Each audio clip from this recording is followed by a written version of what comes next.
Yeah, I'm good, thank you.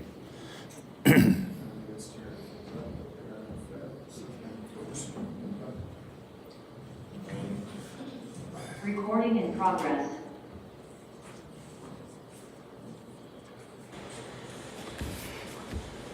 Thank you for your graciousness and allowing us the opportunity to discuss a couple of legal issues. So we had an opportunity to talk about the questions that we had. And at this time, I'm going to yield the floor to Commissioner Luis Lopez. Chairman, thank you, and thank you for giving us some time.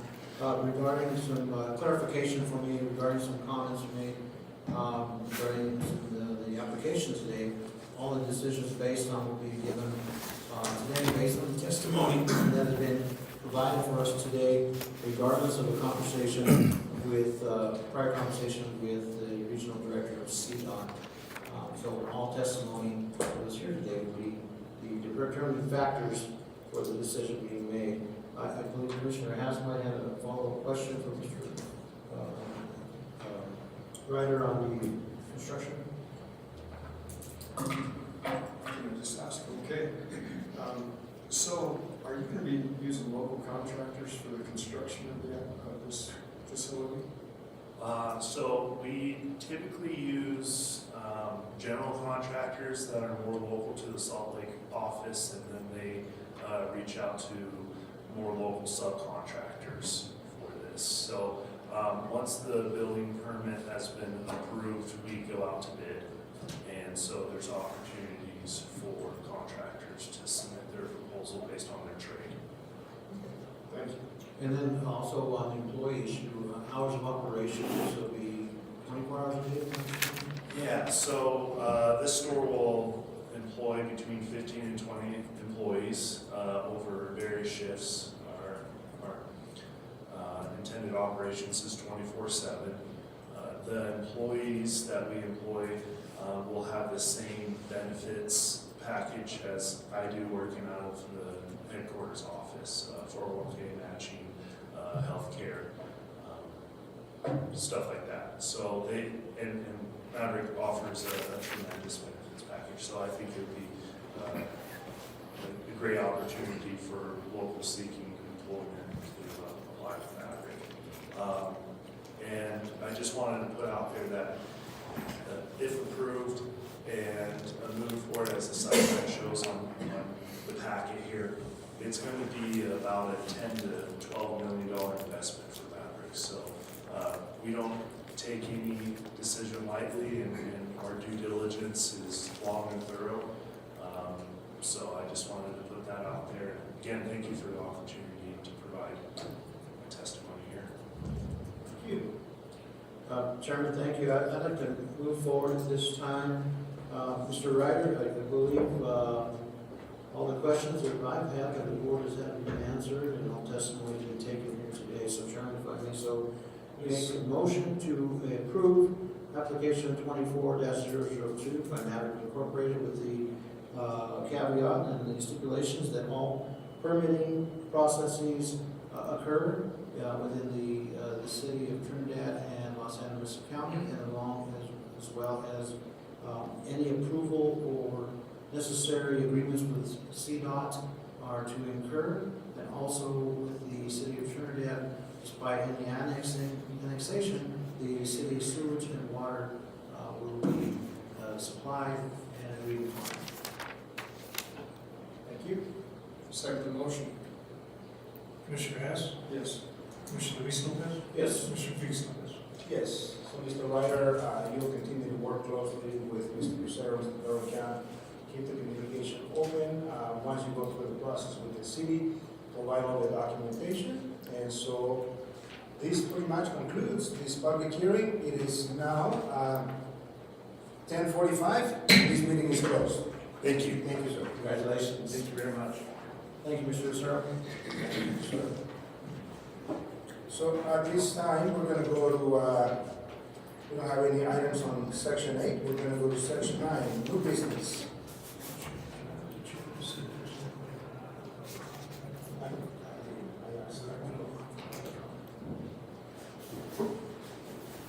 More than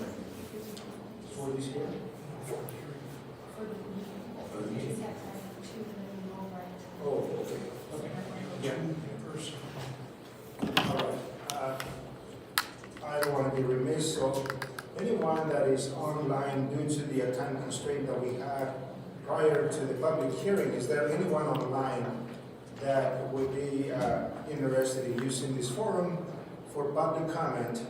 If so, please unmute yourself, raise your hand, and you will have 3 minutes.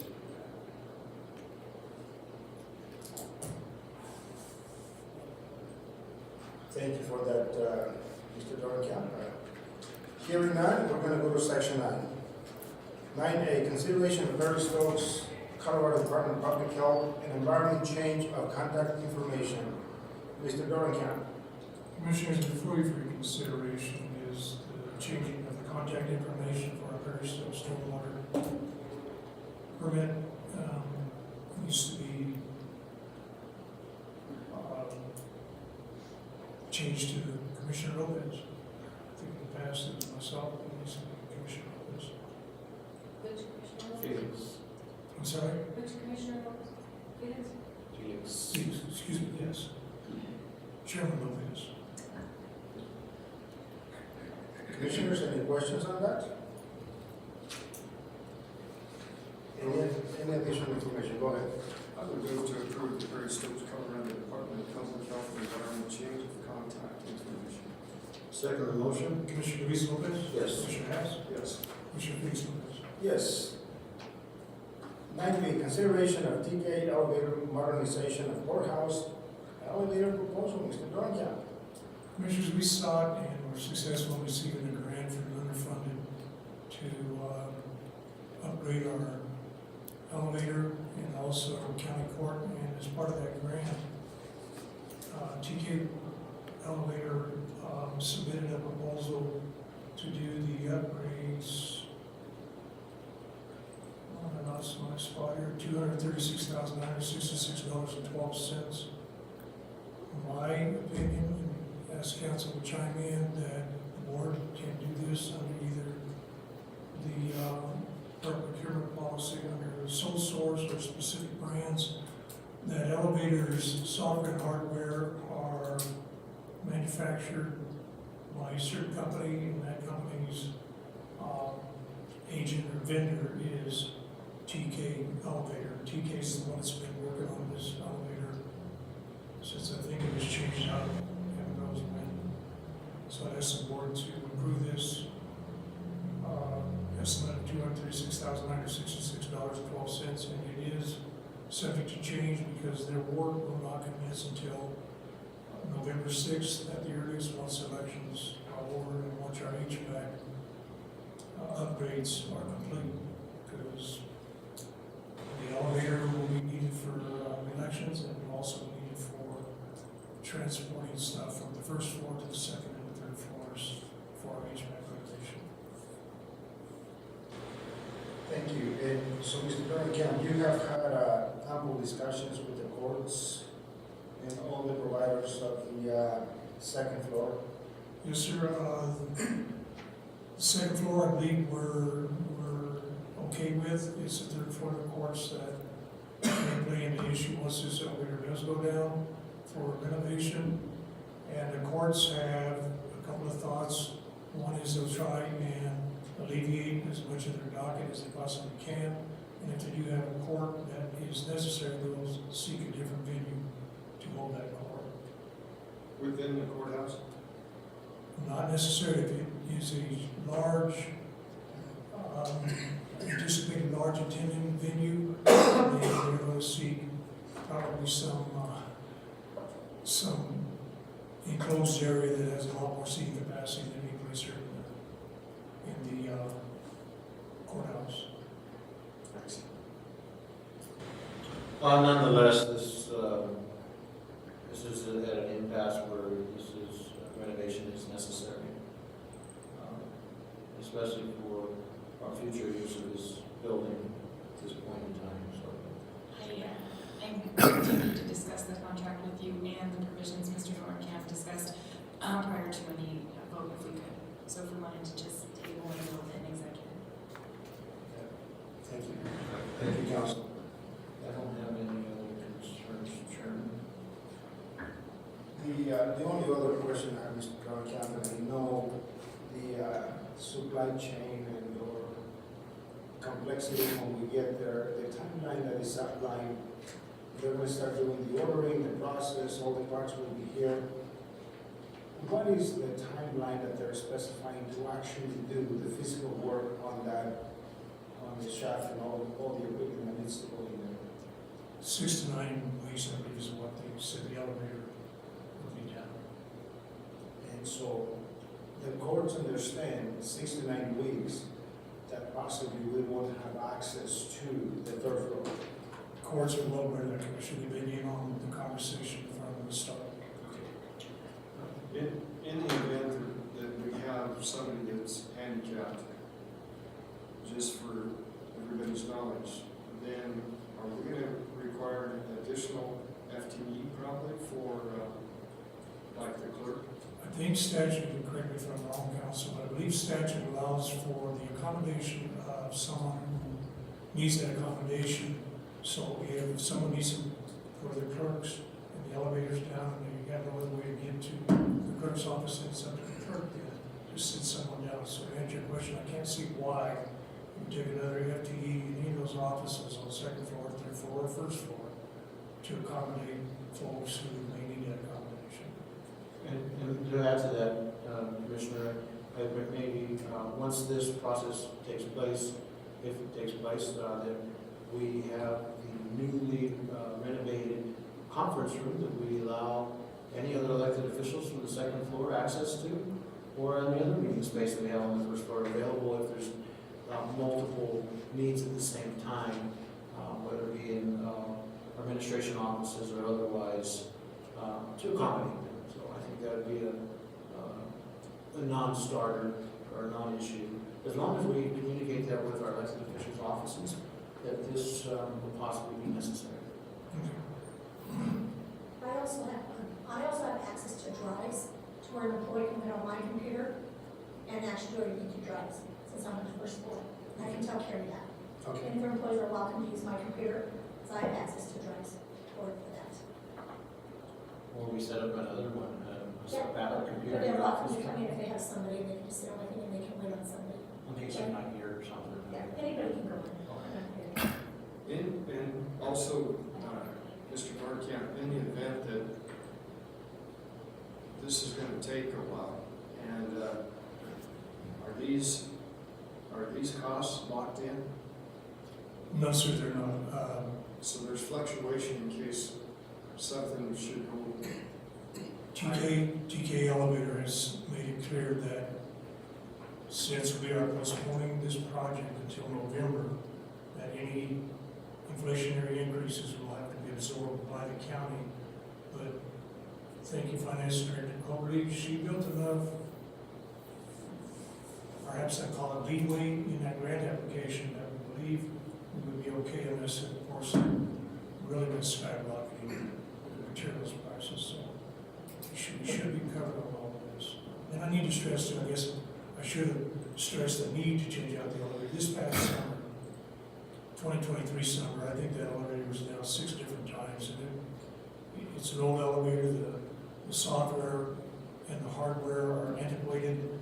The boards that they use, TKE uses, they're picking pieces off of old boards to try and get our board back up and running, so the elevator's back up and running. And then there's still the cable system pulleys downstairs, electric motors, etc., that they'll also take out of there. And then the renovated elevator will meet all the latest building requirements for elevators. So we have to cover on everything, frankly, right now. So And it was cheaper to rebuild this elevator than to just buy a new one? the car, the elevator itself, the cylinder, and everything else are meant for that elevator. The car is meant for the size of space that we have. So that was my question too, and they said, yes, it's much cheaper to renovate what we've got than to come in there and do a full demo and start from scratch. Because the car, they say, the car's in good shape, the cylinder's in good shape. It's just all the software, the hardware, and bringing it up. The most expensive part of this whole project is bringing it up to code. Thank you. So given the advice of council, I think this conversation, we have a couple of questions, and I would entertain a motion to table this and move it to executive session. So moved. Second motion. Commissioner Hess, Yes. Commissioner Luis Lopez, Yes. Commissioner Felix Lopez. Yes. Consideration of QECS agreement proposal for courthouse Phase 3 HVAC upgrade abatement, Mr. Darkey. Commissioners, part of our HVAC upgrade within the courthouse, there are certain areas of the courthouse where some of the materials are either ACM or lead basement. Most of it's ACM. That being said, Millig went through the courthouse along with our maintenance folks and any of the firms who were interested in doing the abatement on those spots. And QECS and Colorado Hazard Control were the ones that submitted a bid back to Millig. QECS's bid is $45,175, and Colorado Hazard $55,965. I'd ask the board to approve QECS's $45,175 bid. So, Mr. Darkey, have they identified all the possible spaces as they're going to be laying out all the infrastructure? This commission they have, and that's why QECS and Colorado Hazard were both interested in these bids. It's surprising for some of that ECM is sad, frankly. But I need to stress, this will not take care of all the ACM that's within this courthouse. So if we have future projects, if some other board or for some other reason we need to renovate in areas that haven't been abated, then it's going to have further abatement. Question, Mr. Durenkamp, has the other offices been alerted to this phase, during this construction phase, and environmental safety precautions with this group been taken for protection of county employees' protection? Commissioner, they have, and I need to stress also that 90% of it is what they call non-friable, so as long as it's not being jackhammered or anything like that, then we're good. And this abatement will take place outside of work hours, and the abating company will follow all the rules and regulations that are required to abate asbestos materials. And last And question. yes, the offices have been fully informed and have worked with, especially the clerk's office in elections. They're working hand in hand with the abatement company and Last question I have is, legal counsel has any concerns? I reviewed, I have no concerns with this agreement. Any other questions? Otherwise, I'll entertain a motion. Move to approve QEC's agreement proposal for courthouse Phase 3 HVAC upgrade abatement. Second motion. Commissioner Luis Lopez. Yes. Commissioner Hess. Yes. Commissioner Felix Lopez. Yes. 9D, consideration of QECS agreement proposal for fairgrounds grandstand pigeon debris abatement. Mr. Darkey. Commissioner, before you for consideration is QECS's and also QECS's agreement to remove the chicken, not chicken, excuse me. Thinking of pets. The pigeon debris, I'll call it, Yes, sir. that's in the northern part of our grandstands. We're in the process of having the grandstands abated, again, the hazardous materials abated, and the company that is doing that abatement, QECS, offered a bid of $6,000 so that we can clean up all the chickens, not the chicken, the pigeon stuff. And I'd ask the board to approve that, because if we're going to renovate the fairgrounds, grandstands, rooms, so that they can be rented out and folks can use them within our community. I think it's the board's desire to make all of them available, so to make all of them available, we've got to also clean up that debris, and that was not part of the original hazardous mitigation proposal. So, Mr. Darkey, going forward, how do we prevent this from happening again? I have talked with maintenance and also with QBCS, and there was one pigeon, since maintenance has blocked off every hole that they think they can find.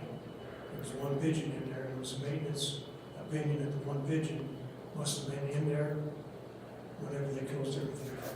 So maintenance is ongoing, watching that area to make sure no other pigeons make their way in. Are we going to be replacing windows and that kind of thing? That is what we have, not at this time, but eventually we will in the future. We've got an RFQ out for phase one of fairgrounds improvements. I think it went out yesterday, it's due back, I don't remember, but anyway, that's going to be part of that process. As a matter of fact, we'll meet with the contractors tomorrow at 12:30 at the fairgrounds to kind of show them what we have as part of the fairgrounds. So yes, eventually those windows that had to be removed because of the ACM, those are all going to be removed. I believe I heard some of the staff say they needed some new chairs. There's some really attractive ones here that are available.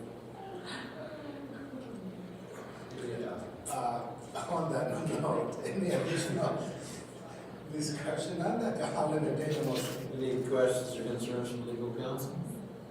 Then Chairman, I'll make the motion to approve QECS agreement proposal for Fairgrounds grants and pigeon debris abatement. Second motion. Commissioner Hess, Yes. Commissioner Luis Lopez, Yes. Commissioner Priestley. Yes. 9A, consideration of Branson Pit annual report, map and fee, Mr. Dorcas. Commissioners, the board's familiar with this process. This is our annual submittal of our ransom bid report, map, and fee to the Division of Reclamation, Mining, and Safety. This bid is a 112 bid, which means it's above 10 acres. And the fee is $791. I ask the board to approve this.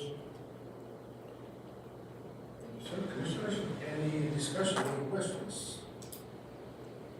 Move to approve the Branson Pit annual report, map and fee. Second motion? Commissioner Luis Lopez, Yes. Commissioner Hess, Yes. Commissioner Priestley. Yes. 9F, consideration of state bid SUV purchase. Once again, Mr. Dorcas. Commissioner, for you for consideration is an SUV purchase. The board approved the purchase of a Subaru Outback about this time last year. And through various emails and availabilities, it was made known to us, I believe in December, that the Outback is no longer available for governmental agencies. So I asked the board to either consider the Tucson, which is what I believe would work well for us, or the, I should call it the Hyundai Tucson or the Nissan Rogue.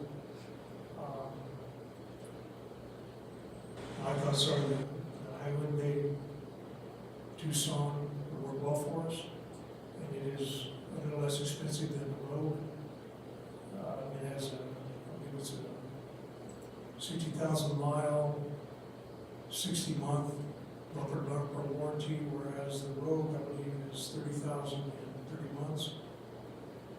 But I'd also like the authority that if the Tucson is no longer available, then I can go ahead and have the authority to purchase the Nissan Rogue.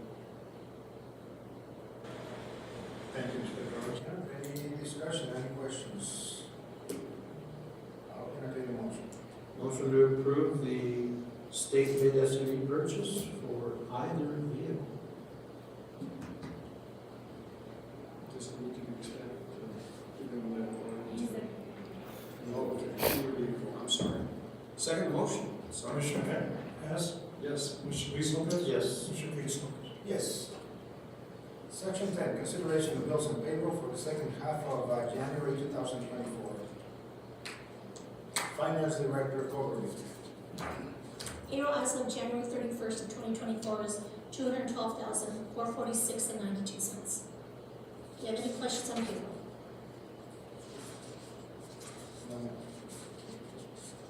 Invoices paid on January 24th, 2024. $200,510.16. Within this packet, we paid Lexipol for law enforcement policies, This was an annual due of $17,279.10. And then, the accounting office, we paid for our annual maintenance fee for our accounting software, $43,329.75. And DHS reimburses us half of that. They do the share tally with us. Anything that I might have missed, that you have questions on for invoices?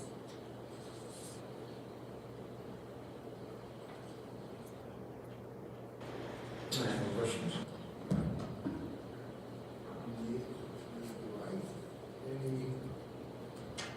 Any more discussion on that? Otherwise, I will entertain a motion. Move to approve bills and payroll for the second half of January 2024. Second motion. Commissioner Luis Lopez, Yes. Commissioner Hess, Yes. Commissioner Evans. Yes. Section 11, executive session. The board will meet in executive session under CRS 246402-4B, confirming with the attorney for the purposes of receiving legal advice on specific legal questions. A, Clear Canyon. B, forms and procedures. C, grants. And D, liquor license. I'll entertain a motion to go into executive session. So moved. Second motion. Commissioner Hess, Yes. Commissioner Luis Lopez, Yes. Commissioner Evans. Yes. With a Short recess, yes. Recording stopped.